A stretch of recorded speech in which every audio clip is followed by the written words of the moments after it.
Hello, yeah, I'm just trying to find the process to get approval to take off and land at Clitheroe Castle to fly my drone. Right, okay. We don't have a process. Do you not? No, we wouldn't give you permission. So we're on holiday and naturally you bring the drone with you, and today we're at Clitheroe Castle. The area looks good, there's not that many people, it's not a crowd. What do you think I should do?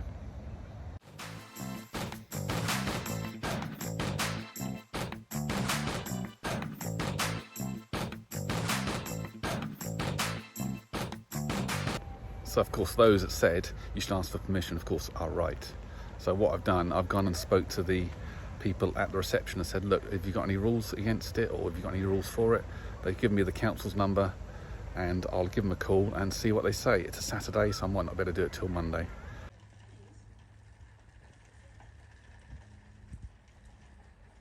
There are certainly lots of places to take off and land here, and safely. Just walking down the path here and a bike came around the corner and nearly run me over. You don't need permission from the council to ride those around here. I wonder which is more dangerous.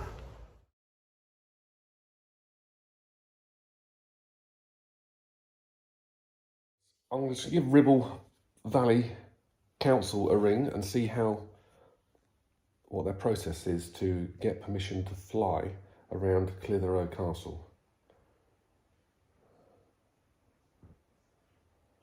Welcome to Ribble Valley Borough Council Customer Services. Your call will be answered by the next available advisor. Good start. Why not visit our website at www.ribblevalley.gov.uk, where you will find information on many of our services. I did that.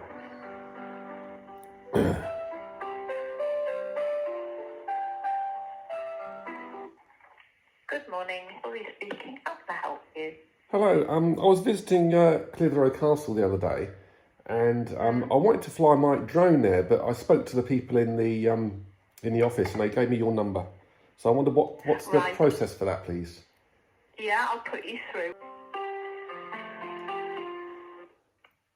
Hello, Colin. Can I help you, please? Hello, yeah, I'm just trying to find the process to get approval to take off and land at Clitheroe Castle to fly my drone. Right, okay. We don't have a process. Do you not?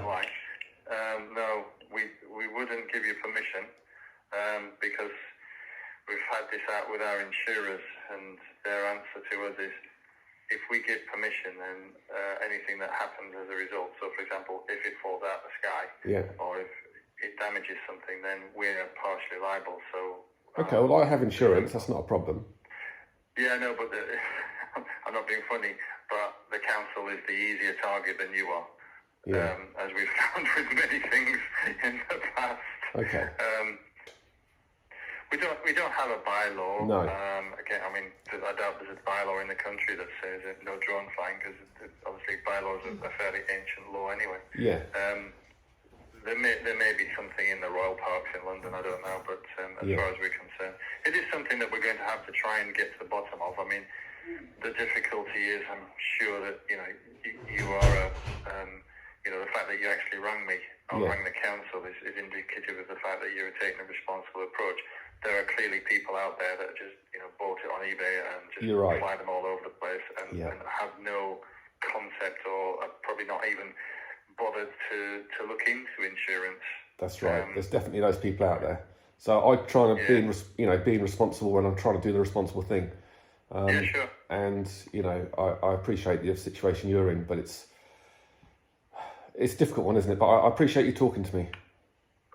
Yeah, no problem. Okay. All right. Thank you very much for your help. I appreciate that. Thank you. Thank you. Bye. Yeah. Bye.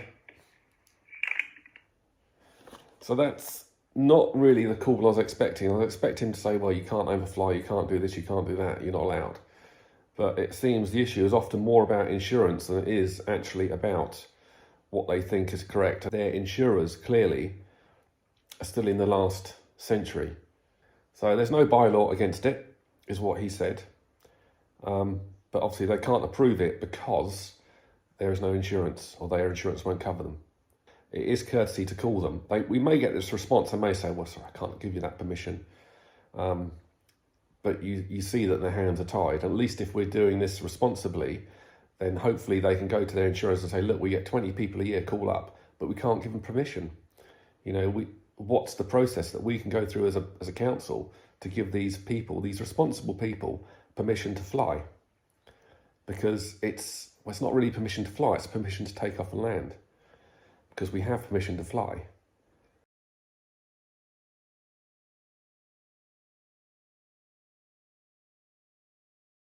So it says on the gateposts that the gates are closed at 10 at night, or dusk, whichever's sooner. So I thought I'd just come down and see what the score was. I'm here just after 6. There's no one around. The sky is it's got some quite low cloud, but above that it's actually clear, and the low cloud is sort of broken. It's difficult to see how you'd be endangering anybody.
So I obviously chose to fly on that morning, and even though I didn't have permission, it wasn't prohibited.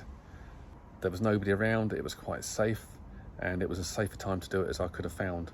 So I don't know if you've done the same, if you think I've made the right decision or the wrong decision, but thanks for watching, and you can comment below if you think I did the right thing or wrong thing. I'll be interested to see what you think.